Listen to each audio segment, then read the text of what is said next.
بسم اللہ الرحمن الرحیم۔ ناظرین، مردوں میں سب سے پہلے سیدنا ابو بکر صدیق رضی اللہ تعالیٰ عنہ ایمان لائے۔ آپ نبی اکرم صلی اللہ علیہ وآلہ وسلم کے پہلے سے ہی دوست تھے۔ حضور نبی اکرم صلی اللہ علیہ وآلہ وسلم اکثر ان کے گھر آتے اور ان سے باتیں کیا کرتے تھے۔ ایک دن حضرت حکیم بن حزام رضی اللہ تعالیٰ عنہ کے پاس بیٹھے تھے تو ان کی ایک باندی وہاں آئی اور کہنے لگی، آج آپ کی پھوپھی خدیجہ نے یہ دعویٰ کیا ہے کہ ان کے شوہر اللہ تعالیٰ کی طرف سے بھیجے ہوئے پیغمبر ہیں، جیسا کہ موسیٰ علیہ السلام۔ حضرت ابو بکر صدیق رضی اللہ تعالیٰ عنہ نے جوں ہی حضرت حکیم رضی اللہ تعالیٰ عنہ کی باندی کی یہ بات سنی، چپکے سے وہاں سے اٹھے اور نبی اکرم صلی اللہ علیہ وآلہ وسلم کے پاس آ گئے اور آپ صلی اللہ علیہ وآلہ وسلم سے اس بارے میں پوچھا۔ اس پر آپ صلی اللہ علیہ وآلہ وسلم نے حضرت ابو بکر صدیق رضی اللہ تعالیٰ عنہ کو وحی آنے کا پورا واقعہ سنایا اور بتایا کہ آپ کو تبلیغ کا حکم دے دیا گیا ہے۔ یہ سنتے ہی حضرت ابو بکر صدیق رضی اللہ تعالیٰ عنہ نے عرض کیا، میرے ماں باپ آپ پر قربان، آپ بالکل سچ کہتے ہیں، واقعی آپ اللہ کے رسول ہیں۔ آپ کے اس طرح فوراً تصدیق کرنے کی بنا پر نبی اکرم صلی اللہ علیہ وآلہ وسلم نے آپ کو صدیق کا لقب عطا فرمایا۔ ناظرین، اس بارے میں دوسری روایت یہ ہے کہ صدیق کا لقب آپ صلی اللہ علیہ وآلہ وسلم نے انہیں اس وقت دیا تھا جب آپ معراج کے سفر سے واپس تشریف لائے۔ مکہ کے مشرکین نے آپ کو جھٹلایا تھا۔ اس وقت حضرت ابو بکر صدیق رضی اللہ تعالیٰ عنہ نے اس واقعے کو سنتے ہی فوری طور پر آپ کی تصدیق کی اور آپ نے انہیں صدیق کا لقب عطا فرمایا۔ حضرت ابو بکر صدیق رضی اللہ تعالیٰ عنہ نے آپ صلی اللہ علیہ وآلہ وسلم کی نبوت کی تصدیق فوری طور پر کر دی۔ ناظرین، حضرت ابو بکر صدیق رضی اللہ تعالیٰ عنہ کا نام نبی اکرم صلی اللہ علیہ وآلہ وسلم نے عبداللہ رکھا، اس لیے کہ اس سے پہلے ان کا نام عبد الکعبہ تھا۔ اس لحاظ سے ابو بکر صدیق رضی اللہ تعالیٰ عنہ وہ پہلے آدمی ہیں جن کا نام نبی اکرم صلی اللہ علیہ وآلہ وسلم نے تبدیل کیا۔ حضرت ابو بکر صدیق رضی اللہ تعالیٰ عنہ یوں بھی بہت خوبصورت تھے۔ اس مناسبت سے آپ صلی اللہ علیہ وآلہ وسلم نے ان کا لقب عتیق رکھا۔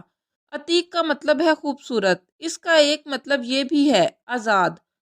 یہ لقب دینے کی ایک وجہ یہ بھی بیان کی جاتی ہے کہ آپ صلی اللہ علیہ وآلہ وسلم نے ایک مرتبہ ان کی طرف دیکھ کر فرمایا تھا کہ یہ جہنم کی آگ سے آزاد ہیں۔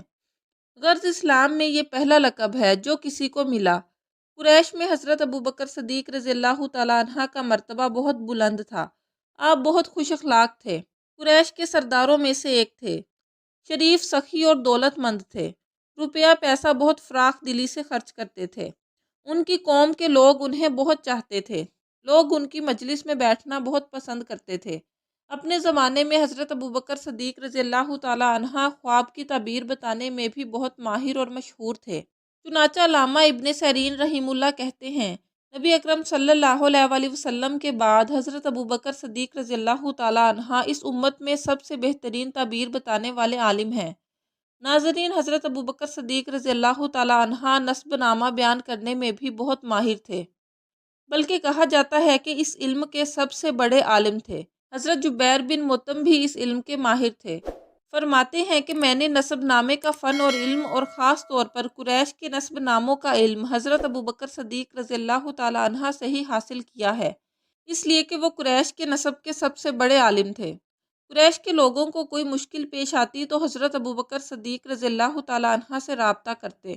حضرت ابو بکر صدیق رضی اللہ تعالیٰ عنہ کے بارے میں نبی اکرم صلی اللہ علیہ وآلہ وسلم فرمایا کرتے تھے، میں نے جسے بھی اسلام کی دعوت دی اس نے کسی قدر سوچ بچار اور کسی قدر وقفے کے بعد اسلام قبول کیا، سوائے ابو بکر کے۔ وہ بغیر ہچکچاہٹ کے فوراً مسلمان ہو گئے۔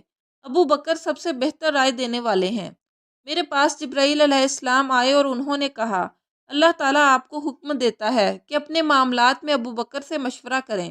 ناظرین، نبی اکرم صلی اللہ علیہ وآلہ وسلم کے لیے حضرت ابو بکر صدیق رضی اللہ تعالیٰ عنہ وزیر کے درجے میں تھے۔ آپ ہر معاملے میں ان سے مشورہ کیا کرتے تھے۔ ایک روایت میں آتا ہے، نبی اکرم صلی اللہ علیہ وآلہ وسلم فرماتے ہیں، اللہ تعالیٰ نے میری مدد کے لیے 4 وزیر مقرر فرمائے ہیں، ان میں سے 2 آسمان والوں میں سے ہیں، یعنی جبرائیل اور میکائیل علیہ السلام، اور 2 زمین والوں میں سے ہیں، ایک ابو بکر اور دوسرے عمر رضی اللہ تعالیٰ عنہ۔ ناظرین، اسلام لانے سے پہلے حضرت ابوبکر صدیق رضی اللہ تعالیٰ عنہ نے ایک خواب دیکھا تھا۔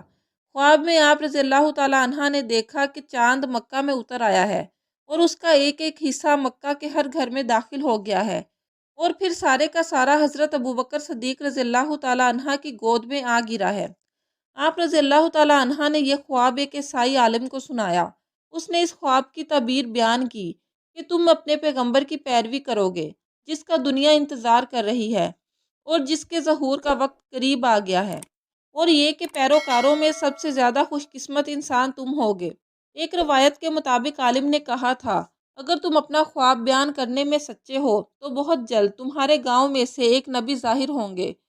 تم اس نبی کی زندگی میں اس کے وزیر بنو گے اور ان کے وفات کے بعد ان کے خلیفہ ہوگے۔ پھر کچھ عرصے بعد حضرت ابوبکر صدیق رضی اللہ تعالیٰ عنہ کو یمن جانے کا اتفاق ہوا۔ یمن میں ایک بوڑھے عالم کے گھر ٹھہرے۔ اس نے آسمانی کتابیں پڑھ رکھی تھی۔ حضرت ابوبکر صدیق رضی اللہ تعالیٰ عنہ کو دیکھ کر اس نے کہا، میرا خیال ہے تم حرم کے رہنے والے ہو، اور میرا خیال ہے تم قریشی ہو اور کیمی خاندان سے ہو۔ تو حضرت ابوبکر صدیق رضی اللہ تعالیٰ عنہ نے جواب میں کہا، تم نے بالکل ٹھیک کہا۔ اب اس نے کہا، میں تم سے ایک بات اور کہتا ہوں، تم ذرا اپنے پیٹ پر سے کپڑا ہٹا کر دکھاؤ۔ حضرت ابوبکر صدیق رضی اللہ تعالیٰ عنہ اس کی یہ بات سن کر حیران ہوئے اور بولے، ایسا میں اس وقت تک نہیں کروں گا جب تک تم اس کی وجہ نہیں بتا دو گے۔ اس پر اس نے کہا، میں اپنے مضبوط علم کی بنیاد پر کہتا ہوں کہ حرم کے علاقے میں ایک نبی کا ظہور ہونے والا ہے۔ ان کی مدد کرنے والا ایک نوجوان ہوگا اور ایک پختہ عمر والا ہوگا۔ جہاں تک نوجوان کا تعلق ہے وہ مشکلات میں کود جانے والا ہوگا۔ جہاں تک پختہ عمر کے آدمی کا تعلق ہے وہ سفید رنگ کا کمزور جسم والا ہوگا۔ اس کے پیٹ پر ایک بالدار نشان ہوگا۔ حرم کا رہنے والا ہوگا، کیمی خاندان کا ہوگا، اور اب یہ ضروری نہیں کہ تم اپنا پیٹ دکھاؤ کیونکہ باقی سب علامتیں تم میں موجود ہیں۔ اس کی اس بات پر حضرت ابوبکر صدیق رضی اللہ تعالیٰ عنہ نے اپنے پیٹ پر سے کپڑا ہٹا دیا۔ وہاں ان کے پیٹ کے اوپر سیاہ و سفید بالوں والا ایک نشان موجود تھا۔ تب وہ پکار اٹھا، رب کعبہ کی قسم، تم وہی ہو۔ ناظرین، حضرت ابوبکر صدیق رضی اللہ تعالیٰ عنہ کہتے ہیں، جب میں یمن میں اپنی خریداری اور تجارتی کام کر چکا تھا تو رخصت ہونے کے وقت اس کے پاس آیا۔ اس وقت اس نے مجھ سے کہا، میری طرف سے چند شعر سن لو جو میں نے اس نبی کی شان میں کہے ہیں۔ جس پر میں نے کہا، اچھی بات ہے، سناؤ۔ تب اس نے مجھے وہ شعر سنائے۔ اس کے بعد جب میں مکہ معظمہ پہنچا تو نبی اکرم صلی اللہ علیہ وآلہ وسلم اپنی نبوت کا اعلان کر چکے تھے۔ فوراً ہی میرے پاس قریش کے بڑے بڑے سردار آئے۔ ان میں سے زیادہ اہم عقبہ بن ابی معین، شیبہ، ابو جہل اور ابو البختری تھے۔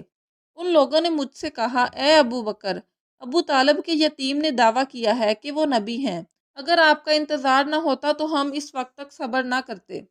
اب جب کہ آپ آ گئے ہیں، ان سے نپٹنا آپ ہی کا کام ہے۔ اور یہ بات انہوں نے اس لیے کہی تھی کہ حضرت ابوبکر صدیق رضی اللہ تعالیٰ عنہ نبی اکرم صلی اللہ علیہ وآلہ وسلم کے قریبی دوست تھے۔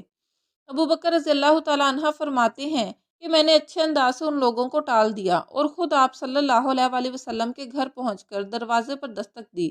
آپ صلی اللہ علیہ وآلہ وسلم باہر تشریف لائے۔ مجھے دیکھ کر آپ نے ارشاد فرمایا، اے ابو بکر، میں تمہاری اور تمام انسانوں کی طرف اللہ کا رسول بنا کر بھیجا گیا ہوں، اس لیے اللہ تعالیٰ پر ایمان لے آؤ۔ آپ صلی اللہ علیہ وآلہ وسلم کی بات سن کر میں نے کہا، آپ کے پاس اس بات کا ثبوت ہے؟ آپ صلی اللہ علیہ وآلہ وسلم نے میری بات سن کر ارشاد فرمایا، اس بوڑھے کے وہ شعر جو اس نے آپ کو سنائے تھے۔ یہ سن کر میں حیران رہ گیا اور بولا، میرے دوست، آپ کو اس بارے میں کس نے بتایا؟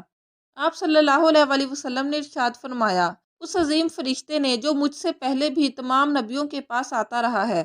حضرت ابوبکر صدیق رضی اللہ تعالیٰ عنہ نے عرض کیا، اپنا ہاتھ لائیے، میں گواہی دیتا ہوں کہ اللہ کے سوا کوئی معبود نہیں اور یہ کہ آپ اللہ کے رسول ہیں۔